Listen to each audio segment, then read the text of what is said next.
Карлос Кастанеда. Сказки о силе. Часть 2. Тональ и Нагуаль. Глава 4. Должен верить. Я шел к центру города по улице Пасео де ла Реформа. Я был утомлен.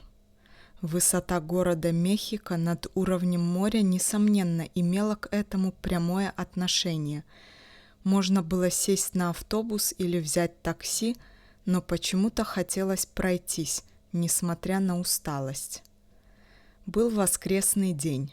Движение было незначительным, и все же выхлопные газы автобусов и машин с дизельными двигателями делали узенькие улочки центрального района города похожими на каньоны, наполненные смогом. Дойдя до Зокало, я заметил, что кафедральный собор Мехико еще больше обветшал со времени моего последнего приезда.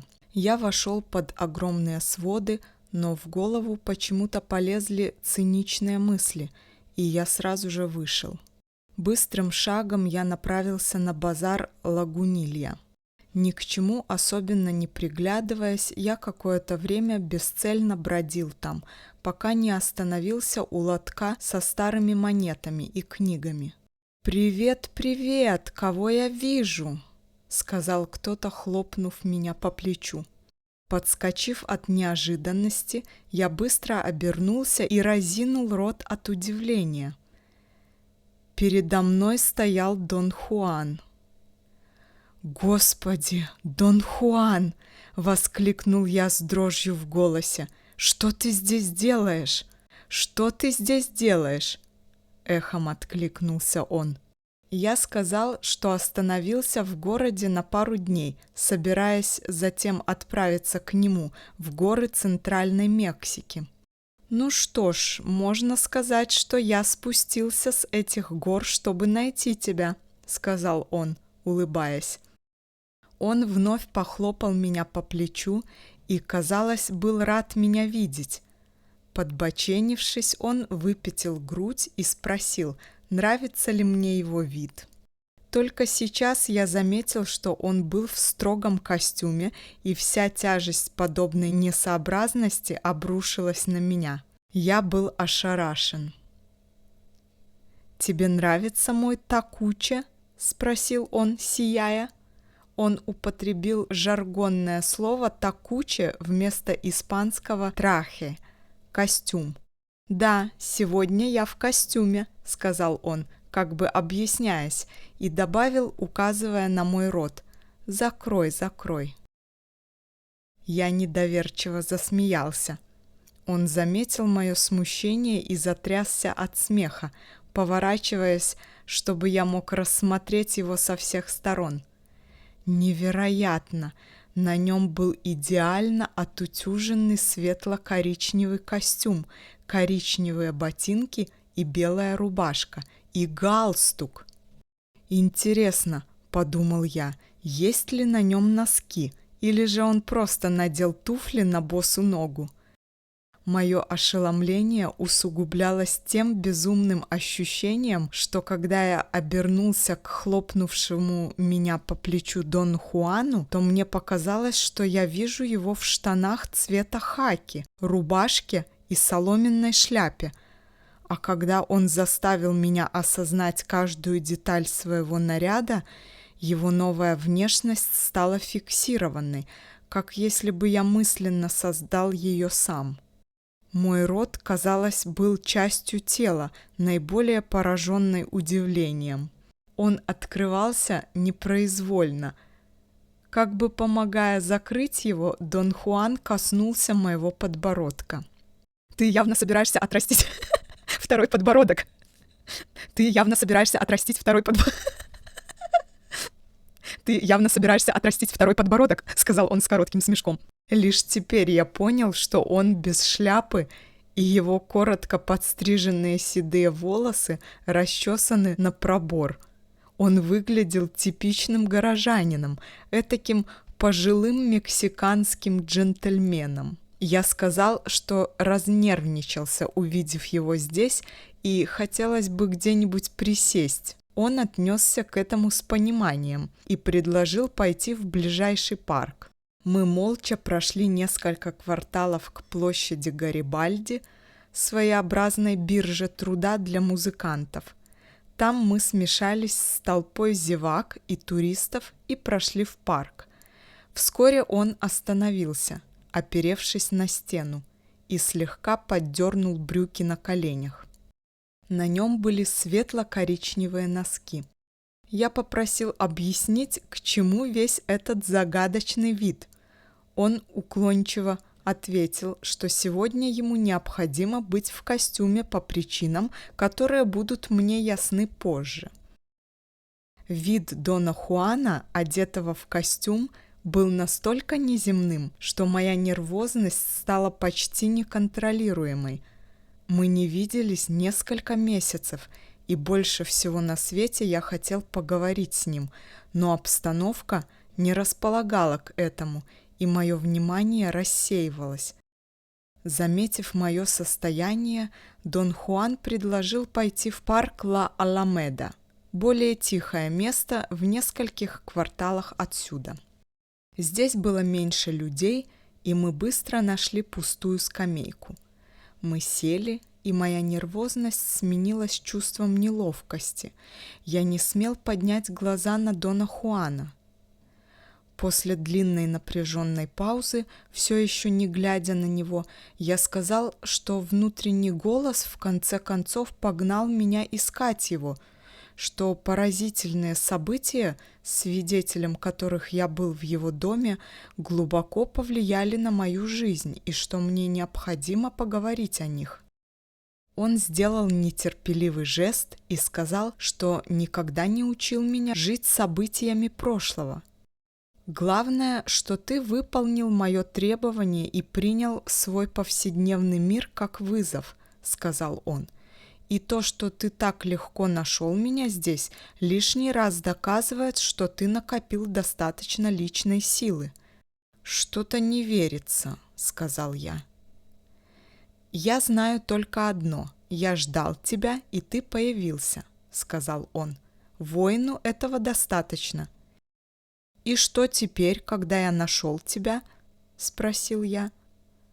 «Во-первых, мы не будем обсуждать проблемы, которые мучают сейчас твой разум, так как они относятся к другому времени и к другому настроению. Собственно, это лишь ступени бесконечной лестницы, и обращать на них особое внимание означало бы уходить от действительности текущего момента. Воин не может себе этого позволить. У меня было почти неодолимое желание жаловаться, но не потому, что я сожалел о чем-то случившемся. Просто я искал утешения и сочувствия. Казалось, Дон Хуан видел меня насквозь и говорил так, словно я действительно произнес вслух то, что думал. «Только воин может выстоять на пути знания», — сказал он. Воин не жалуется и ни о чем не сожалеет. Его жизнь – бесконечный вызов, а вызовы не могут быть плохими или хорошими. Вызовы – это просто вызовы. Он говорил сухо и сурово, но его улыбка была теплой и безоруживающей. «Теперь, когда ты здесь, мы будем ждать знак», – сказал он. «Какой знак?» «Мы должны узнать, насколько устойчива твоя сила», — сказал он. «В прошлый раз она иссякла совершенно, но сейчас, похоже, ты действительно готов к объяснению магов». «Так ты сможешь рассказать мне о нем?» «Это зависит от твоей личной силы. Ты знаешь, что во всем, что касается делания и неделания воинов, значение имеет только личная сила. Но я могу отметить, что пока ты действовал неплохо». После секундной паузы он поднялся и, как бы желая сменить тему, указал мне на свой костюм. «Я надел свой костюм ради тебя», — таинственно сказал он. «Этот костюм — мой вызов. Смотри, как хорошо я выгляжу в нем, как легко, а? Не правда ли?» Дон Хуан действительно выглядел прекрасно. Для сравнения, я вспомнил о своем дедушке, когда он надевал свой тяжелый английский фланелевый костюм. Мне всегда казалось, что он чувствует себя в нем неестественно. Дон Хуан же, напротив, смотрелся очень непринужденно. «Думаешь, мне легко выглядеть естественно в костюме?» – спросил он. Я не знал, что ответить, но про себя подумал, что, судя по его виду и поведению, для него это самая легкая вещь в мире. «Носить костюм – это вызов для меня», – сказал он. «Вызов такой же трудный, как для тебя носить сандалии и пончо. Однако у тебя никогда не было необходимости принимать это как вызов. Мой случай другой. Я индеец». Мы посмотрели друг на друга. Он вопросительно поднял брови, как бы ожидая моих замечаний. Воин тем и отличается от обычного человека, что он все принимает как вызов, тогда как обычный человек принимает все как благословение или проклятие. Факт, что сегодня ты здесь, указывает на то, что ты потрогал чешуйки в пользу пути воина. Его пристальный взгляд беспокоил меня. Я хотел было встать и пройтись, но он удержал меня. «Ты будешь сидеть и ерзать здесь до тех пор, пока мы не закончим. Мы ждем знака. Мы не можем продолжать без него, так как только одного того, что ты нашел меня здесь, недостаточно, как и недостаточно было только найти в тот день Хенару в пустыне.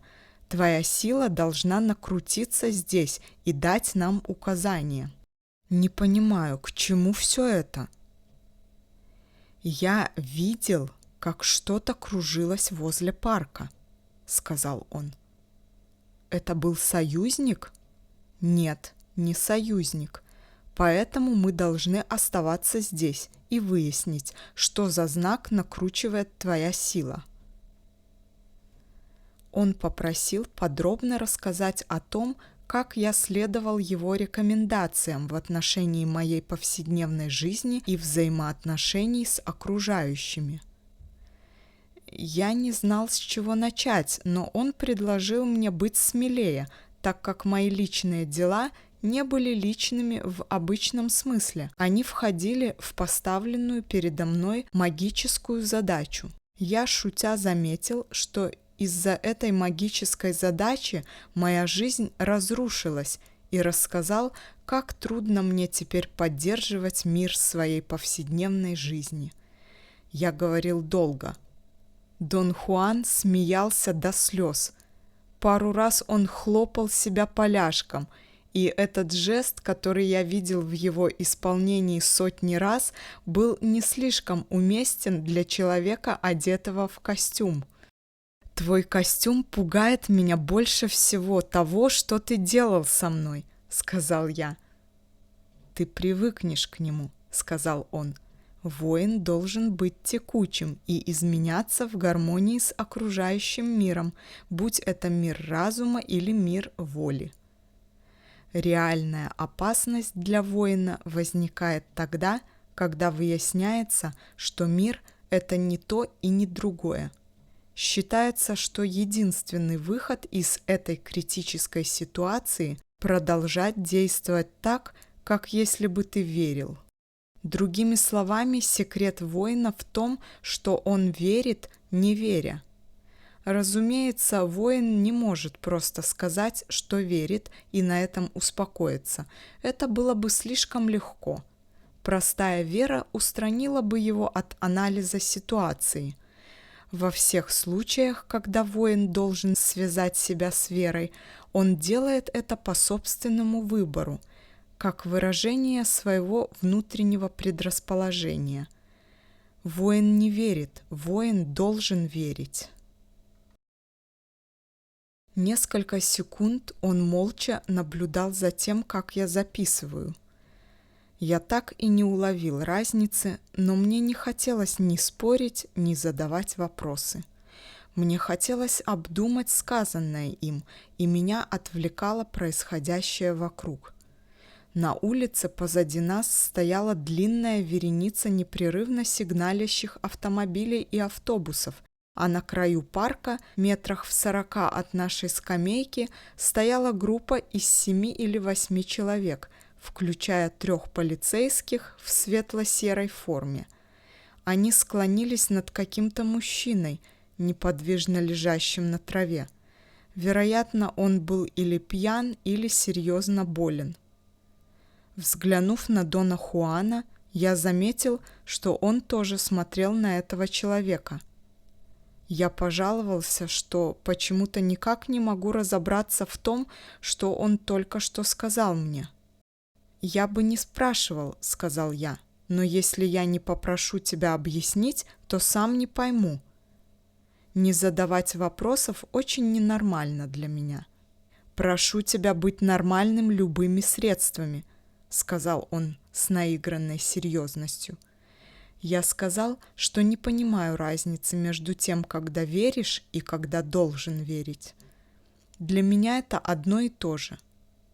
«Помнишь историю, которую ты рассказывал мне о своей подруге и ее кошках?» — спросил он спокойно. Взглянув на небо, он откинулся на скамейке, вытянул ноги и, заложив руки за голову, потянулся всем телом. Как обычно, при этом его суставы громко хрустнули. Он имел в виду историю, которую я как-то ему рассказал. Моя подруга нашла однажды в сушилке прачечной 2 почти мертвых котят. Она взяла их домой, выходила, и со временем котята выросли в 2 огромных котов, черного и рыжего. Через 2 года она продала свой дом. Поскольку взять котов с собой не было возможности, а новых хозяев для них не нашлось, оставалось единственное – отнести их в ветеринарную больницу, чтобы их там усыпили. Я помогал ей отвозить котов в больницу.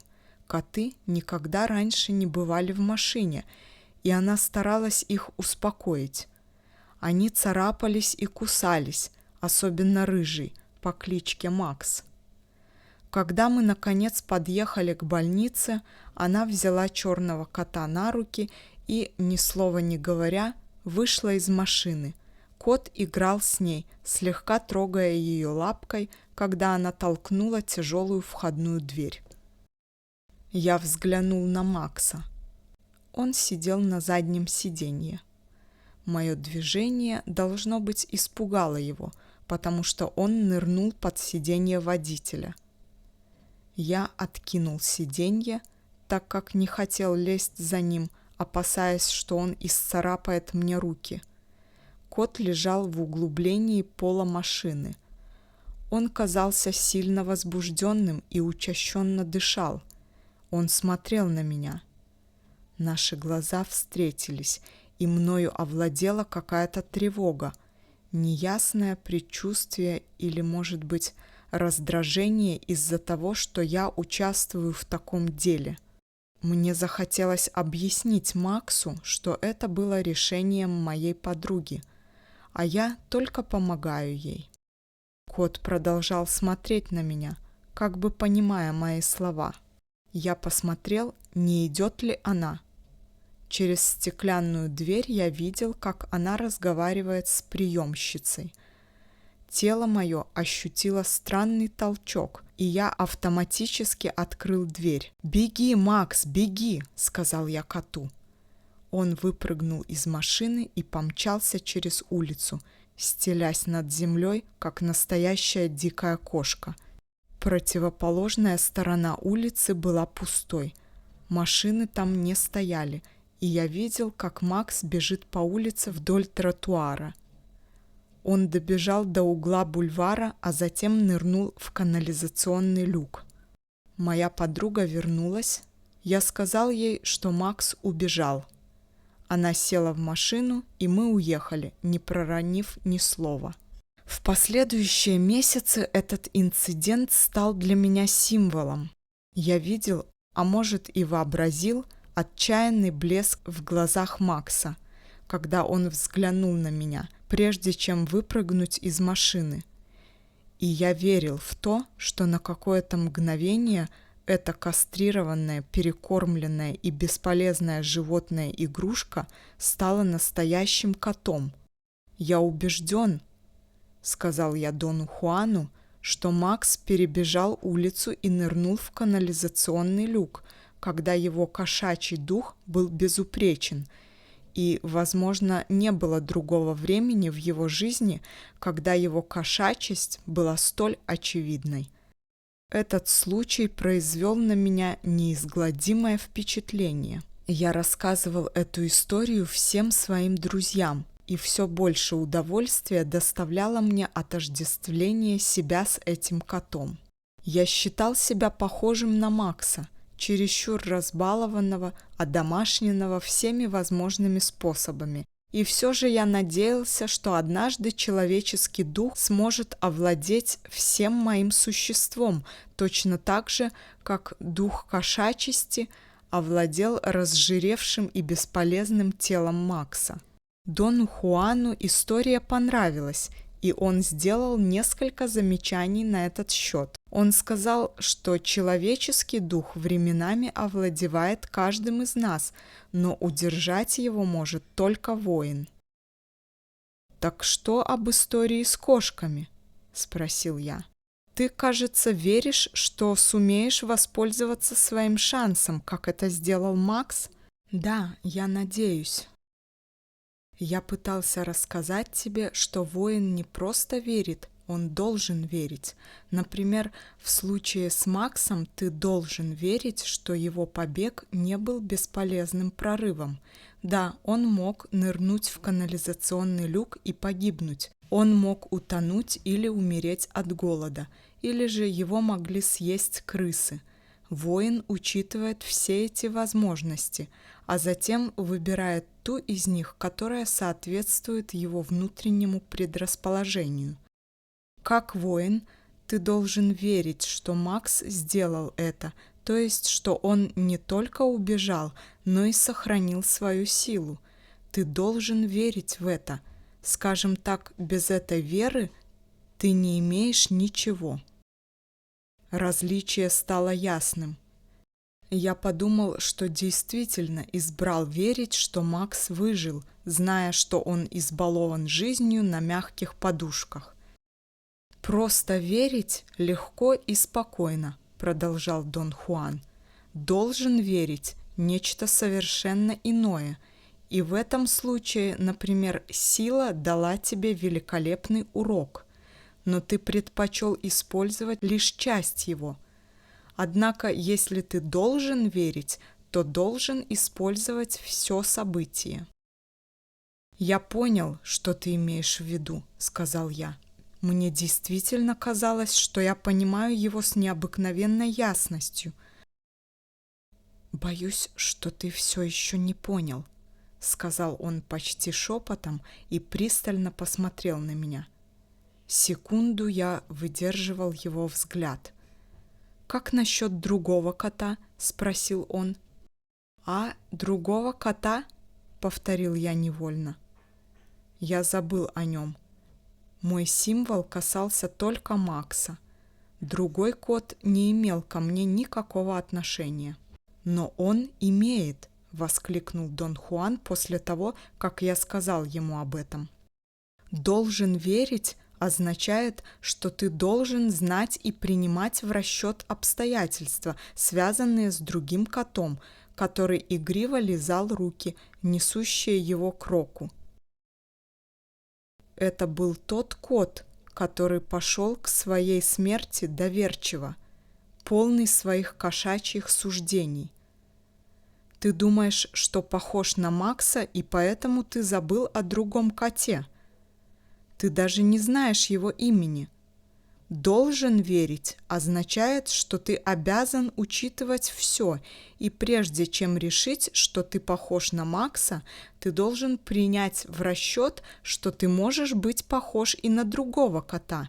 вместо того, чтобы бежать, спасая свою жизнь и использовать каждый шанс, ты, быть может, также идешь навстречу року, наполненный своими суждениями.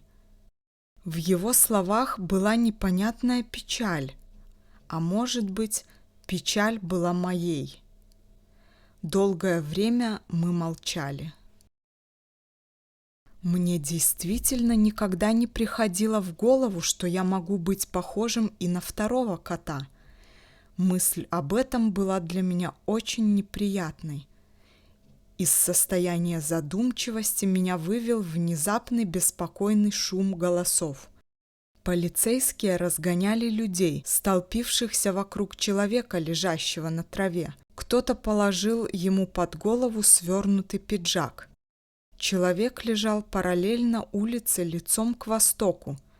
С того места, где я сидел, я почти наверняка мог сказать, что его глаза были открыты. Дон Хуан вздохнул. «Какой чудесный день!» — сказал он, глядя на небо. «Я не люблю Мехико», — сказал я. «Почему?» «Я ненавижу смог». Он слегка покачал головой, как бы соглашаясь со мной. «Лучше бы мы были с тобой в горах или в пустыне», — сказал я. «На твоем месте я бы так не говорил», — ответил он. «Но я не имел в виду ничего предосудительного, Дон Хуан. Мы оба знаем это, однако имеет значение не то, что ты хотел сказать в данном случае, а сам принцип. Ни воин, ни обычный человек не могут заведомо что-либо предпочесть, потому что воин живет по вызову, а обычный человек не знает, где найдет его смерть.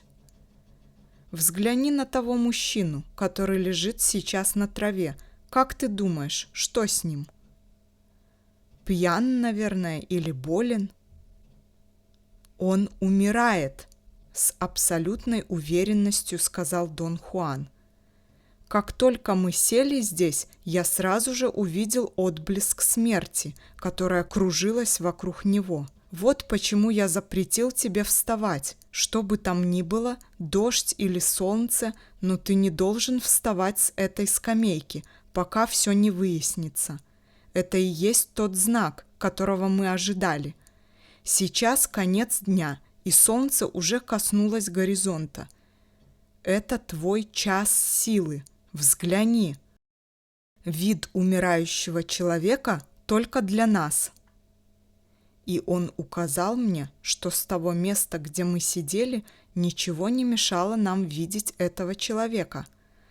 Толпа зевак собралась возле него полукругом с противоположной от нас стороны. С каким-то тревожным чувством я посмотрел на человека, лежащего на траве. Он был худощавый, темнокожий, еще молодой. Его черные волосы были короткими и вились. Рубашка была расстегнута, грудь открыта. На нем была оранжевая кофта с дырами на локтях и стоптанные серые сандалии. Он был напряжен. Я не мог сказать, дышит он или нет. Я раздумывал над тем, действительно ли этот человек умирает, или же Дон Хуан намеренно драматизировал ситуацию для очередного урока. Я не раз уже обращал внимание, что каким-то образом ему всегда удавалось любое событие подгонять под свои таинственные схемы. После долгого молчания я повернулся к Дону Хуану. Его глаза были закрыты. «Этот человек сейчас умрет», — сказал он, не поднимая век. «Хотя ты и не веришь этому. Правда?» Он открыл глаза, и я на мгновение замер под его пристальным взглядом. «Не верю», — сказал я. Мне действительно казалось, что все было слишком уж просто, словно кем-то подстроено. Не успели мы прийти в парк и сразу же наткнулись на умирающего человека.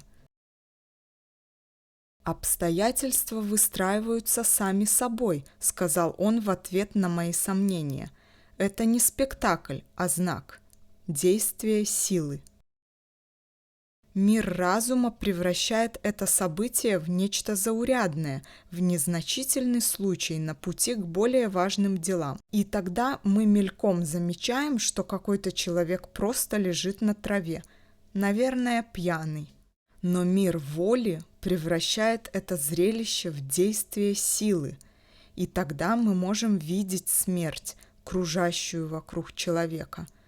Она все глубже и глубже погружает свои когти в его светящиеся волокна, и они, медленно теряя свое натяжение, исчезают одно за другим.